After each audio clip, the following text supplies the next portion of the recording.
అందరికీ నమస్కారాలు। ఈ రోజు మనం ఈ వీడియోలో వేమన పద్యాలను గురించి తెలుసుకుందాం। వేమన పద్యాలను తెలుసుకునే ముందు మా ఛానల్ ను లైక్, షేర్, సబ్స్క్రైబ్ చేయండి।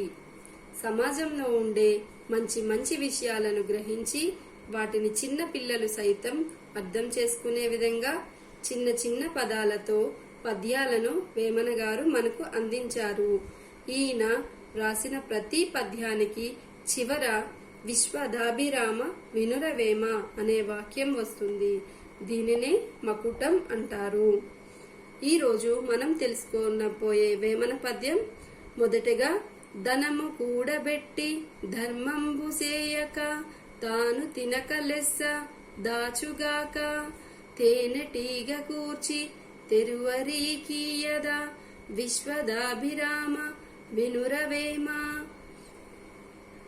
పై పద్యంలో కూడబెట్టి అనగా దాచిపెట్టి అని అర్థం, లెస్స అనగా బాగుగా అని అర్థం, తెరువరి అనగా దారిన పోయేవాడు అని అర్థం, ధర్మంబు చేయక ఎవరికి దానం చేయక అని అర్థం। పైన పద్యం తాత్పర్యం ఏమనగా దానం చేయనివాడు ఎంత డబ్బు సంపాదించి దాచిపెట్టినా లాభం లేదు। అలాగే ఎన్నో పువ్వుల నుండి తేనెను పోగు చేసిన తేనెటీగలు తమ శ్రమ ఫలితాన్ని దారిన పోయే వారి పాలు చేస్తున్నాయి। అలాగే దానం చేయని వారి డబ్బు కూడా పరుల పాలు అవుతుంది।